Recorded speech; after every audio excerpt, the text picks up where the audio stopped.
But I will Hi, also ask Jesse. them to, Just do you this can up. also ask them to Can turn you hear us on. okay? It's easy. Here. Yeah. I'm sure they have this too. Yes. Get done later. You guys meet? Yeah. Oh. Can you hear us okay? Yep. Can you guys hear me? Yes, thank you. What's that?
Thank you. Welcome, everyone.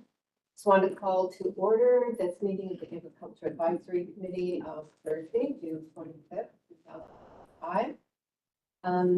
Before we get into the rest of the business, I wanted to introduce our couple of new members.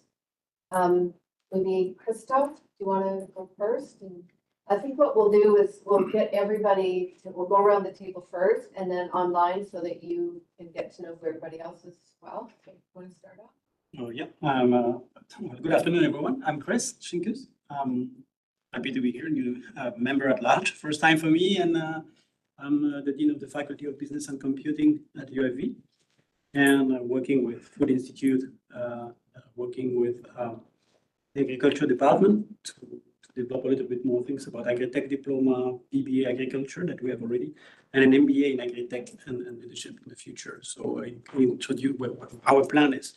Really to work more on IT and tech and aligning the use of tech in the skills that are needed in agriculture. That's what I'm doing. Thank you. Did everybody online, were you able to hear that? Yes, good, okay. For the new people, I just want to let you know, these two square things, those are our, Okay. essentially our microphone. So if you could try to direct your comments at one of those and project your voice a little bit, that would be great. Just for the case, great, thank you. I'm Brad Riediger. I'm the chair of the BC Poultry Association and president of the BC Chicken Growers Association. I'm also an agricultural and bioresource engineer and farm in Abbotsford and Abbotsford area. Thank you. I'm Patricia Ross. I'm Abbotsford City Councilor and chair of this committee. Yes, please. Hi, my name is Mark Neal, General Manager of Planning and Development Services here at the City of Abbotsford. I'm Nathan Koning. I'm General Manager of Engineering and Regional Utilities here at the City of Abbotsford. Russell Reitzma, third generation dairy farmer and poultry producer here in Abbotsford, and I'm new. Matt Dykeshorn, dairy farmer in Abbotsford. Yep. Go online there. Sorry, the names aren't displayed. No. Oh, great. Excellent. Randy, do you want to introduce yourself? Sure. Randy Friesen, member at large. Our family's been in poultry and feed production here in the Fraser Valley since 1953. Thank you. Just me. Yeah. Hey, I'm Jasmine Foka. I'm actually currently on the Canadian Olympic team for the sport of wrestling, and our family has been farming here in Matsqueak, Maple Leaf University for the last 30 years. Can you just tell the new people what kind of farming you do? Nursery. So it's a maple leaf nursery. So we're a nursery, landscaping trees, shrubs, and all that stuff, and mostly wholesale. You. And Timothy, Hello from Abu Dhabi. Timothy Kendrick, President and Chief Designer of BW Global. We are a 45-year-old family-owned manufacturer of greenhouses and food infrastructure. oh, you're coming to us from a long way away. Awesome. Yeah. And this is our mayor, Siemens, who's just walked in, he's in the corner there. Well, they stopped me in the corner. You want to introduce yourself in the back? Tammy Catola, Assistant City Clerk for the City of Abbotsford. Katie McDonnell, Legislative Services Advisor. Carissa Davis Erickson, City Clerk. Okay. All right, we'll move on to the rest of the business. Well, you'll have an opportunity to introduce yourselves later on. So can we have a motion to adopt the agenda, please? Moved by Brad, second by Matt, all in favor? Carried, thank you. Adoption of the minutes of the last meeting, please. Moved by Brad, second by Matt. All in favor? Motion's carried, thank you. And first up, we have a delegation from the Delta Farmland and Wildlife Trust. Welcome, thank you for coming.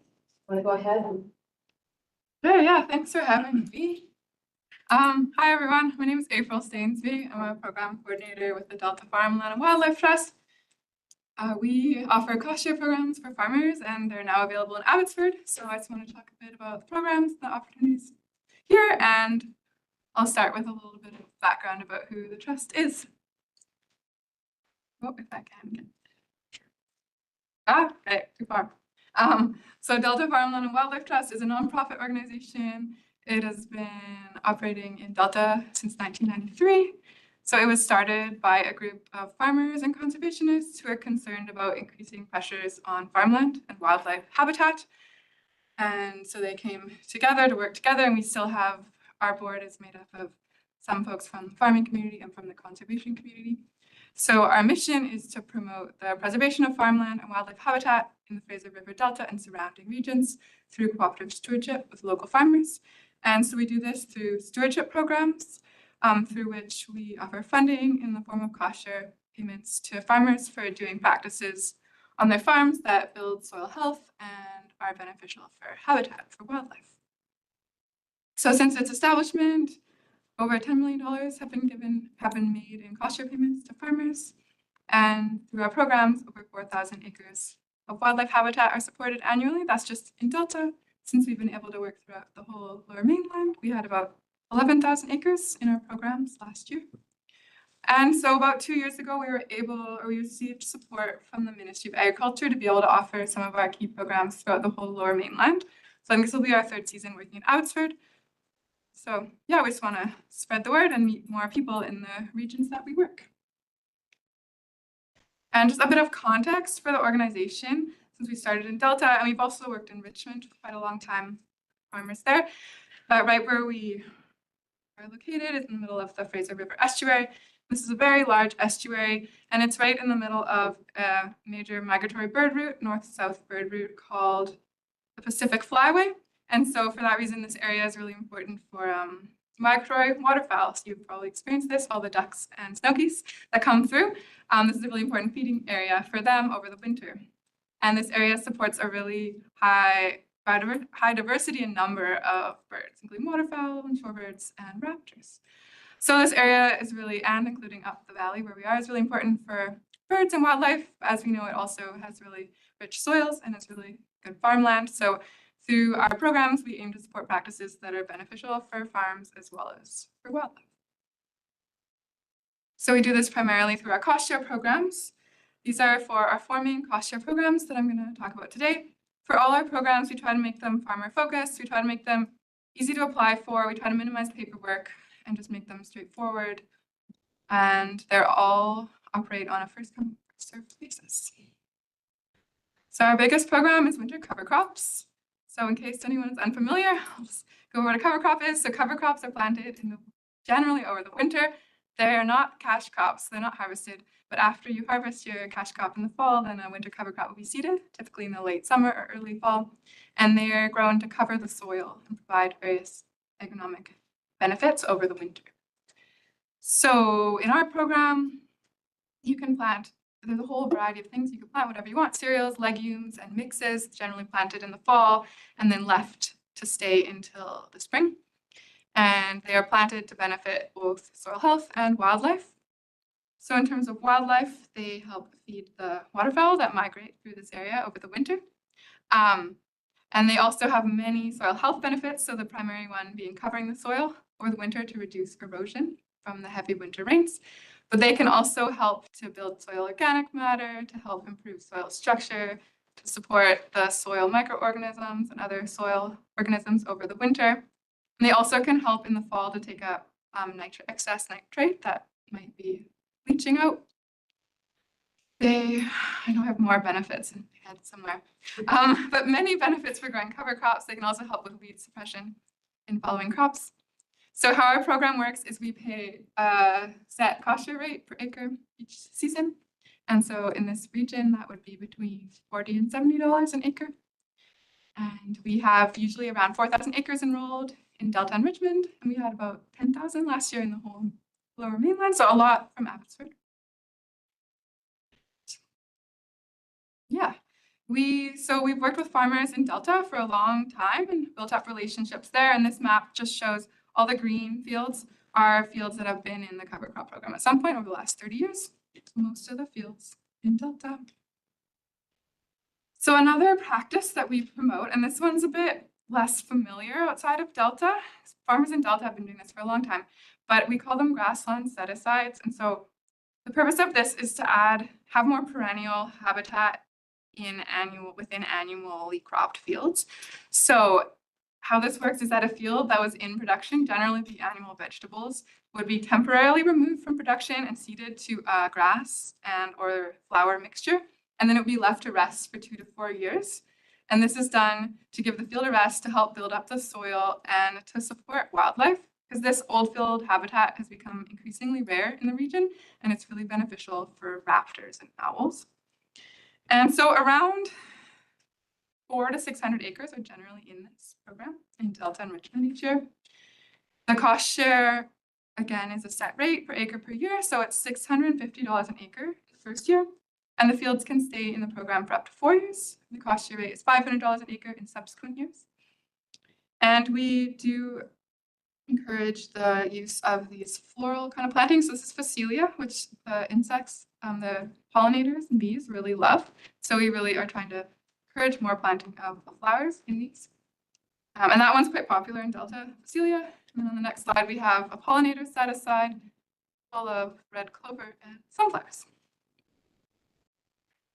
So we also have a blueberry rest program. So this is specifically for blueberry growers, and it is for that period of time when they're replanting. So it supports the covering of the soil with either a cover crop or set aside during the time when they're waiting to replant blueberries.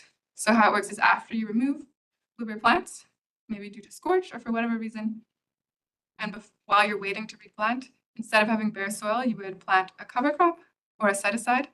And this is to cover the soil, reduce erosion, help build up soil health, and also support pollinators during this period, which is particularly nice if you're adjacent, like in this picture, to a blueberry field. So this field right beside it would be a pollinator set aside. It's full of sunflowers and grasses and clovers and sometimes brassicas.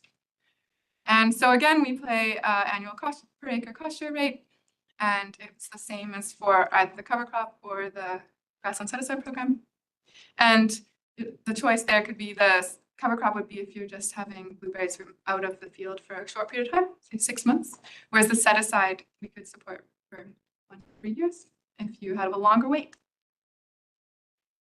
We also plant hedgerows on farmland. So the hedgerows are made up of native trees and shrubs. They're usually quite diverse. We put lots of different types of plants in, and we design them along with input from the farmer or landowner. And they generally go along the edge of a field.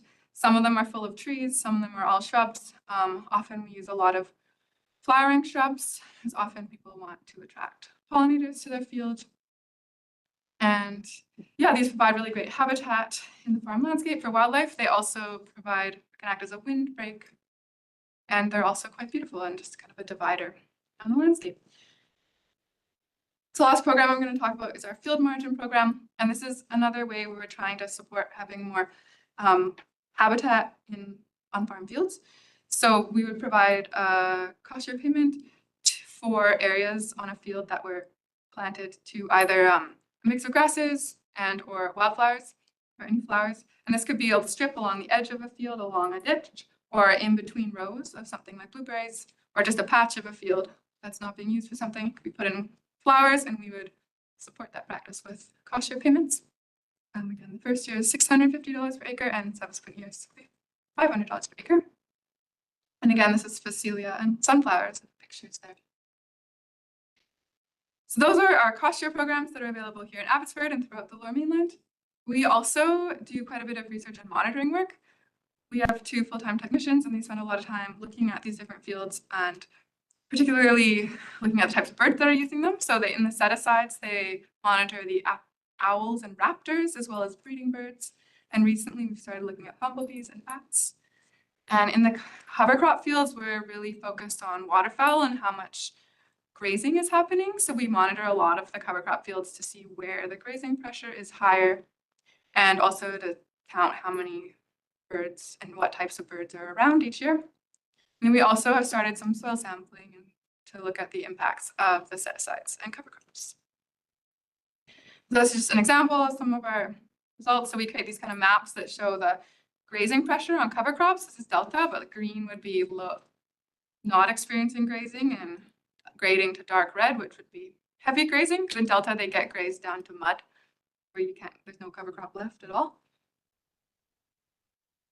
We also are quite focused on snow geese. So one of our technicians, we put out these are audio recorders in some of the fields, and they record 24 hours a day, so we know when the snow geese are using the field. They often use the field at night, which is quite interesting. And then finally, I just wanted to mention, we host this annual event called Day at the Farm, which is on Weston Island every September. It's a great family event, a great place for people to learn about agriculture. And yeah, it's a good event. So yeah, with that, I would like to acknowledge our sponsors and funders, and thank you for listening to me. It's great to be here. All my contact info is there. I also have some little postcards if you're interested in the programs I can hand out, and all the information about the programs and to apply is on our website, which is Delta Farmland. That's it. Thank you. So thank you. Great program. Appreciate that. Yeah. Interested in the research component of your guys' work on wild birds. So we had avian flu in the valley and poultry farms for the past 3 falls in a row. We're trying everything we can to mitigate on the biosecurity front.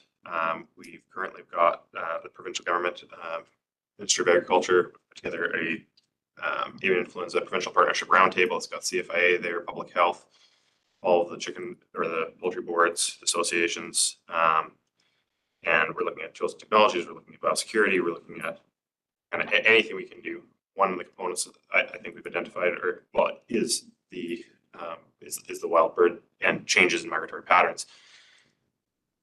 Are you open to coming to that or being able to?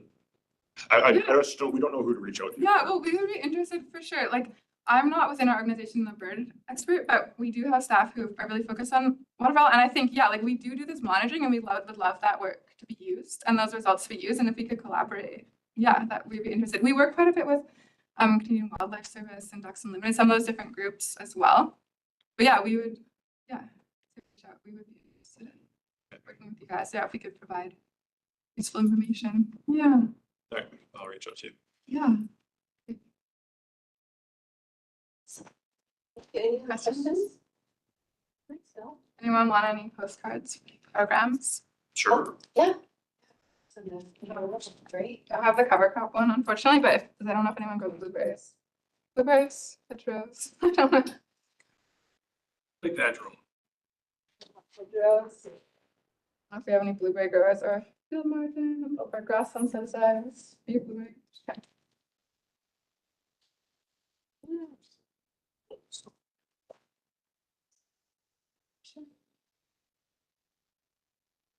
Well, it's awesome. Thank you so much. Just one question, you said, I think you said that you were new, program is new coming to Abbotsford with my. Yeah. So how recently? The last 2 winters we've been working Oh, here. okay. Yeah, so 2 years ago we started. Yeah, and that was with sport and agriculture. Yeah. Great. Thank you very much. Yeah. Great, thank you. Next up, reports of one. Yeah, next to this item 6.1, just one item for the committee today, non-adhering residential use application for 1444 Clifford Road. Senior planner Rossman will provide an introduction. I believe the applicant and the applicant's consultant are here and they wish to speak to that as well. Thank you. So subject application requesting non-adhering residential use approval to allow for the retention of an addition that has already been completed to the principal residence, which has resulted in it being over 500 meters squared. ALC is required to approve any non-adhering residential use or NARU applications for additional residences or residences that are over 500 meters squared in floor area within the ALR. The Agricultural Advisory Committee is being asked to consider if the proposal will negatively impact farmland, whether it's necessary to occur in the ALR, and if it benefits the current farming operations. So subject property is located in the ALR on the east side of Clearbrook Road, and this is just south of King Road here. Site is 4.07 hectares or 10 acres, surrounded by residential and agricultural uses on surrounding properties. It is outside the urban development boundary, and as I noted, it is located within the ALR. The property is designated Agricultural 1 uplands by the official community plan and is zoned Agricultural 1. Gravel, sand, till. So existing house, just over 1,000 meters squared, is 923 meters squared of habitable plus a 90 meter squared garage, was constructed in 2010. And at the time when it was constructed, there was no maximum house size under the ALR use regulations. Subsequently, in 2019, the ALC Act was amended and established a 500 meter squared or 542 meters squared with an attached garage as a maximum floor area for principal residences in the ALR. In 2023, a building addition was undertaken in the northeast corner. You can kind of see where you can see the sheathing on the roof in the 2023 photo there, which added 53 meters squared on the second story and did not obtain a building permit for that. According to the submission materials, it was for 2 additional bedrooms for family members, and it brought the total floor area to approximately 1,066 meters squared. So in order to retroactively obtain a building permit for that addition, and non-adhering residential use approval from the ALC is required. Council Policy C 00611 does include a number of principles for council's consideration of these requests. In this case, that the proposal being over 4 hectares and having active farming and having farm status did align with those principles. So this image just, I think, kind of narrows down the date. This was 2023, which was 4 years after the ALC imposed this maximum house size. So at this point, the AAC Agricultural Advisory Committee is being asked to choose one of the following recommendations for council's consideration: to forward the ALC with support as presented, to forward to the ALC with support with changes, to forward to the ALC with no comments, or to deny and not forward the application to the ALC. And I believe Brian had, I think Brian, you were going to speak, right? Yeah, perfect. Thanks, Nick. Good afternoon. My name is Brian Gadet, and I'm a land use consultant here in Abbotsford. And I'm joined today by Manny, who is the son of the owner. Manny plays a very key role in this farm operation. We do appreciate your time. We don't take it for granted. We are in receipt of the report that was prepared by City Planner Rafid, dated June 5th. The family does appreciate working with Rafid on this application. We have reviewed his report. We find it very accurate and quite thorough, and was very well presented by Nick. With that said, Manny and his family farming operation are all about agriculture. They are now into their third generation of farmers, which started in 1976. The family farm operation is involved in blueberries. They have 10 separate farms in the valley, producing literally millions of pounds of berries each year on hundreds of acres of farmland. Quite simply, this is a farming family. The entire family of Manny's live in the same house, and they all work on the farms. Now, of the 11 family members and 3 generations, clearly the younger kids have fewer jobs in the farm than others, but they are learning about the family or the farming way of life. This is the next generation that's being prepared, and it's crucial to the future of the agricultural industry. Now, this proposal is about the addition of the 53 square meters that Nick has pointed out that were added to the dwelling without a building permit. As in the report and as pointed out by Nick, the house meets the city zoning bylaw and the city's agricultural areas policy. The family is seeking permission to keep the 53 square meters to remain after an appropriate building permit is applied for and issued. Here are some key questions. First, does this proposal protect the land base? Absolutely. The addition is on the second floor, inside the previously approved dwelling footprint, and does not impact even 1 square foot of land that could ever be farmed, obviously because it's in the air. What impact will the expansion have on adjacent farmland? I think it's pretty clear there's no impact. Does this expansion directly enhance and benefit the current farming operation? Yes, it does. Having multiple generations living together in the same house on the same farm is not only a way of life for this family and many others in Abbotsford, it keeps them close to the farm, available to work at all hours of the day, respond to emergencies quickly, and it increases communication between all family members on farming-related issues. It makes great economic sense, obviously, and allows money saved on housing that could be built on other farms to be reinvested in the farm operation. So, but as you can see in the report, there are some key issues to be addressed. The family already has a very large farm, a very large house on this farm, built according to regulations before the ALR regulations were changed. This application means that the house will be greater than permitted by today's ALR regulations. We fully understand MOA and ALC's rules and policies, but we'd like to point out why one rule does not necessarily fit all situations. So we'd like to highlight a few points. As mentioned, the current house meets all city rules and regulations. Second, the house is located exactly in an area as required by ALC in a covenant registered on title. Many of you familiar with ALR regulations know that the ALR regulations look for houses and barns to be located within 60 meters of the front property line. That's not the case here. Why? Because of the hilly topography, and the ALC did place a covenant on this property many years ago, and any new house had to be built exactly where Manny and the family built at. It's important for them to point out. Not only that, but the family has spent thousands of dollars improving this land due to the poor soil and the hilly topography, okay, and putting it into blueberry production, land that was never farmed prior to Manny's family taking over. 3 generations live in the house and work on the farm. The other farms, could emphasize this, do not have any dwellings for family, workers, or anyone else. This is clearly protecting farmland by not building houses on the other lands. There are no other dwellings on this farm.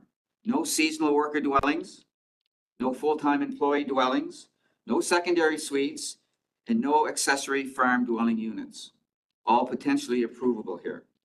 This 53 square meter expansion does not even impact 1 square foot. It's on the second floor, does not encroach any, it does not encroach past any of the existing outer boundaries of the main residence. Here's the key question. Why didn't the family seek a building permit? We have no sophisticated or complicated answers to that question. It was very simple. It's a case where the son and his family and daughters, wife and daughters, were moving back to the family farm from outside the country. Father was under pressure. I think as fathers, we know what that pressure could be like. He had to find space and he had to find it quick. That's basically it in a nutshell. But the family does recognize that it's not easy for this committee, the city, or the ALC to okay this expansion given the size of the house. So to summarize, the family has spent a great deal of time and money on improving this land so it can be farmed and building a home for their family, growing family who all work on the farm. This addition will have absolutely no impact on the farm. We know agricultural strategy for Abbotsford is the promotion and the strengthening of the viability of the agricultural enterprise. Manny's family is 100% involved in agriculture. The proposal has benefits substantially to the family in agriculture in Abbotsford, and it makes good sense when considering the best use of farmland. So we thank you. We encourage this committee to recommend support of this proposal. And if you have any questions, Manny's here and he's happy to answer whenever you want to pose them. Thank you. Any questions from the committee? I just have a quick question. You know, the Ministry of Agriculture was asking you to just convert one of the living spaces into a couple of bedrooms, but what I'm reading from your response back, it looks like the bedrooms were for little ones, right? Yeah. So I was guessing that I know as parents, usually you want your kids sleeping on the same floor as you.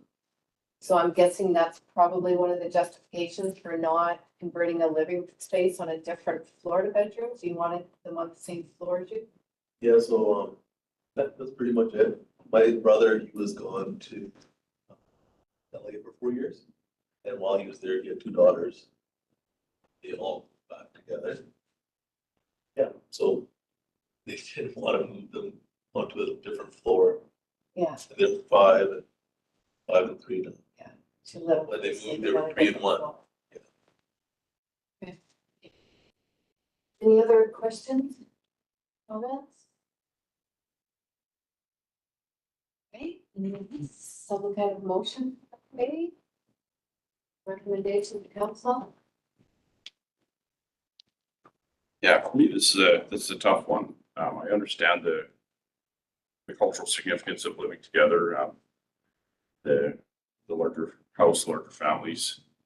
But at the same time, 10,000 square feet is a large house by all standards.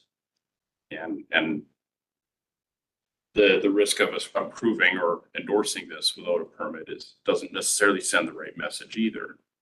That being said, I understand it has no bearing on agriculture.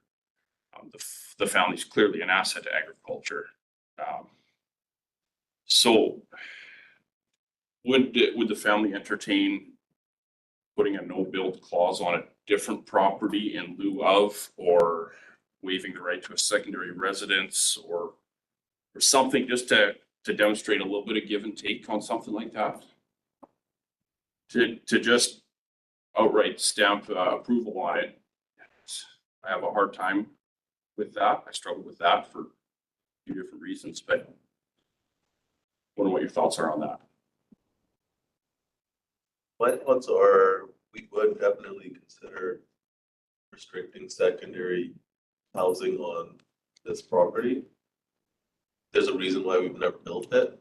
And we have 10 other parcels as well, right? I can't speak my dad on those ones, like any restrictions on those. But on this one, like, we're not trying to build housing or extra housing for others on this property. So we have no problem restricting further residential uses on this property. We never have, and none of our other properties have residences. We just farm them all.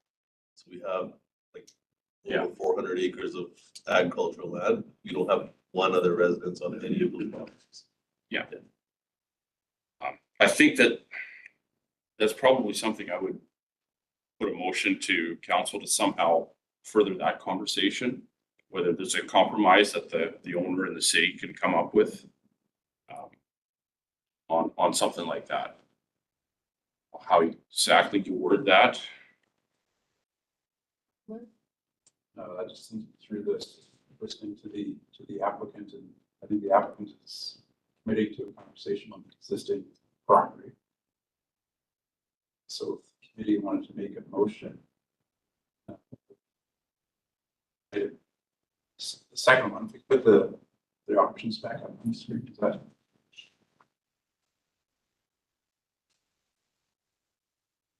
I think what you're at is option 2, which for the application DLC with support subject to restricted accessory dwelling on property. Yeah.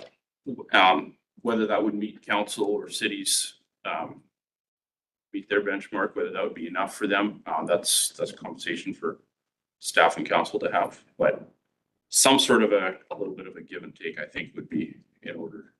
So you're making that a motion then? Yeah. Sorry, what he said?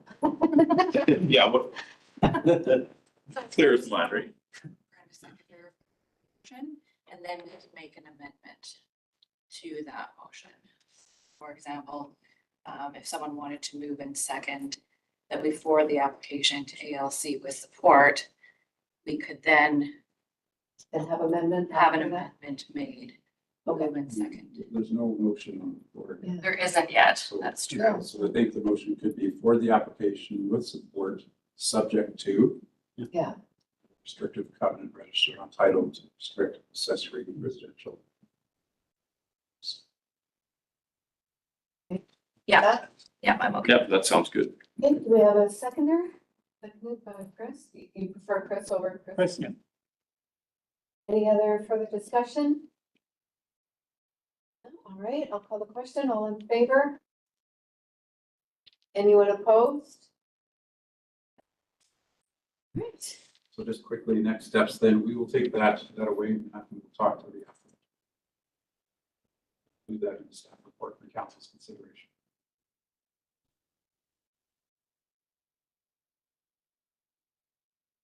All right. Our last item, on business, like just a motion to adjourn them. Moved by Brad, seconded by Matt, all in favor. Carried. Thank you for your time, everyone.